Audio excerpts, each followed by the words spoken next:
Bonjour et bienvenue dans cette présentation. Comme nous le savons, tout ce qui nous entoure est formé d'atomes et de molécules. Dans l'univers, tous les corps tendent à acquérir l'état de stabilité maximale. Les atomes n'en font pas exception. Eux aussi, ils cherchent à acquérir cette stabilité par des liaisons chimiques avec d'autres atomes. Les liaisons chimiques sont fondamentales à la vie parce que si elles n'existaient pas, un monde sans liaison aurait une si petite diversité et la vie n'en serait pas possible. Les liaisons sont la base de tout. Elles se forment parce qu'elles abaissent l'énergie potentielle entre les particules chargées qui composent les atomes. De ce fait même, elles les rendent plus stables. Il existe 3 grandes catégories de liaisons chimiques: les liaisons ioniques, covalentes et métalliques. Donc, les liaisons ioniques sont formées entre un métaux et un non-métaux, où les électrons sont transférés. Les liaisons covalentes sont des liaisons entre 2 non-métaux et où les électrons vont être partagés. Tandis que les liaisons métalliques sont des liaisons qui sont formées entre 2 métaux et où les électrons sont délocalisés. C'est les variations du rayon atomique de chacun des atomes qui vont nous permettre de déterminer si un atome est un métaux ou un non-métaux. Les métaux ont un plus grand rayon atomique et les non-métaux en ont un plus petit. Et c'est la combinaison des variations du rayon atomique qui va permettre de donner les différentes liaisons. Maintenant, nous allons nous attaquer aux liaisons ioniques. Donc, comme je l'ai dit plus tôt, les liaisons ioniques sont formées entre un métaux et entre un non-métaux. Donc, quand le métal se lie au non-métal, il va y avoir un transfert d'électrons, de soit un ou plusieurs des électrons de valence. Le métal va donc devenir un cation, un ion chargé positivement, et le non-métal va devenir un ion chargé négativement. Et comme le prédit la loi de Coulomb, puisqu'ils ont des charges opposées, ils vont s'attirer mutuellement, comme des aimants, et cela va abaisser leur énergie potentielle globale. Bref, la liaison ionique va en fait être le rassemblement des métaux qui ont un plus grand rayonnement et des non-métaux qui en possèdent un plus petit. Puisque les métaux possèdent un rayonnement plus grand, eh bien, leur couche commence à être remplie, tandis que les non-métaux possèdent une couche qui n'est pas prête d'être remplie. Ceux qui ne savaient pas qu'est-ce qu'était le rayon atomique, eh bien, le rayon atomique, ça représente le rayon de l'atome ou, en d'autres mots, le rayon de la sphère que forme l'atome. Et plus le rayon atomique va être grand, plus le volume de l'atome va être grand. Plus, les rayons atomiques varient de manière prévisible lorsqu'on se déplace dans le tableau périodique. Les rayons diminuent en général le long d'une période, donc une rangée, de la table depuis les alcalins jusqu'au gaz noble et augmentent lorsqu'on descend une colonne. Donc, de façon générale, plus on va vers la droite sur une même période, plus le rayon atomique est petit. Suite à un échange, le rayon atomique de l'anion éducation va changer pour devenir un rayon ionique. Donc, le rayon ionique, qu'est-ce que c'est? C'est le rayon d'un cation ou d'un anion. Et lorsqu'un atome devient un anion, sa taille va augmenter tout comme son rayon, car l'augmentation de la répulsion entre les électrons cause les électrons à occuper un plus grand volume. Et l'inverse se produit lorsqu'un atome devient un cation, eh bien, le rayon va diminuer. Il est important de comprendre que la seule structure possible pour les liaisons ioniques sont des cristaux. Pourquoi? Eh bien, parce que quand on crée un cation, ça va être une sphère qui va irradier dans tous les sens et ça va être la même chose pour l'anion.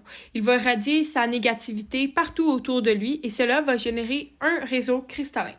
Donc, rappelez-vous que les composés ioniques solides ne comportent pas de molécules distinctes. Ils sont plutôt constitués d'ions positifs et négatifs disposés en alternance dans un assemblage cristallin tridimensionnel. Pour vous aider à mieux visualiser ce qu'est un réseau cristallin, nous avons déposé dans la diapositive une image qui représente le réseau cristallin du NaCl. Comme nous pouvons l'apercevoir, la structure d'un cristal est vraiment représentée par un ensemble de points régulièrement disposés et certains d'entre eux sont plus gros que les autres parce que d'une façon générale, les anions sont plus volumineux que les cations et nous décrirons donc les cristaux en indiquant que les anions constituent un réseau hôte qui va accueillir en ses sites interstitiels les cations. Nous allons maintenant développer un nouveau point de la liaison ionique, soit l'énergie de réseau. Donc, la formation d'un composé ionique à partir de ces éléments constituants est généralement très exothermique. Et lors de la constitution du réseau, l'énergie qui va être émise va être dégagée sous forme de chaleur. Et nous allons maintenant étudier ce phénomène. Contrairement aux autres liaisons, il est plus difficile de calculer l'énergie de liaison à cause de ce réseau cristallin, car il y a trop de liaisons dans tous les sens. Donc, il est plus facile de calculer l'énergie d'un groupe précis de liaison appelé énergie de réseau.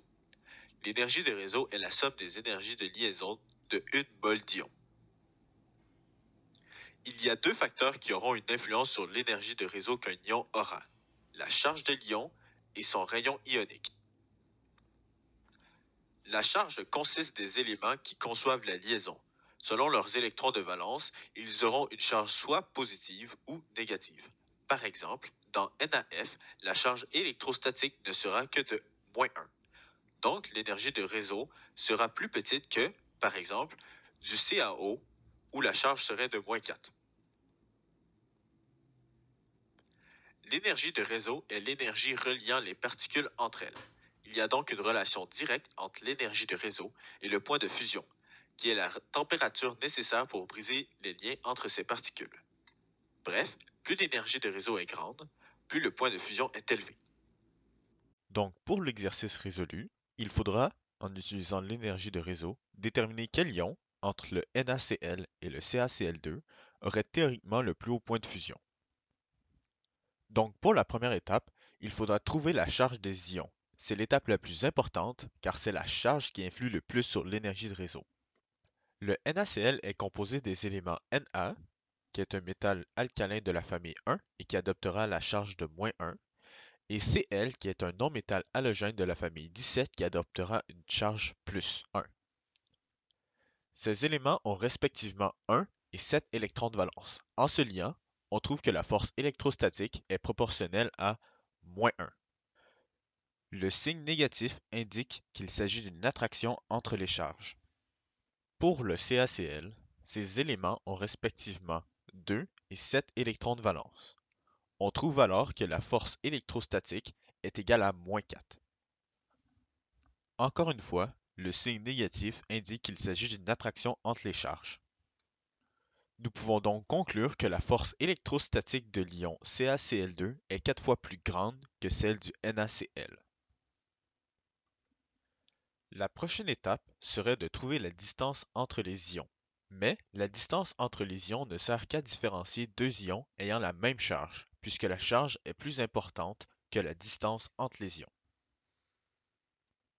Nous pouvons tout de même déterminer que le NaCl aura une distance totale de noyau à noyau de 276 pm et le CaCl2 aura une distance totale de noyau à noyau de 280 pm. La troisième étape est de déterminer quel ion aura l'énergie de réseau la plus grande. Le CaCl2 aurait en théorie une énergie de réseau plus grande que celle du NaCl car sa charge est 4 fois plus grande. Bien que la distance entre les ions du CaCl2 est plus grande, la charge des ions est beaucoup plus importante quant au réseau d'énergie. La dernière étape est de déterminer quel ion aurait théoriquement le plus haut point de fusion.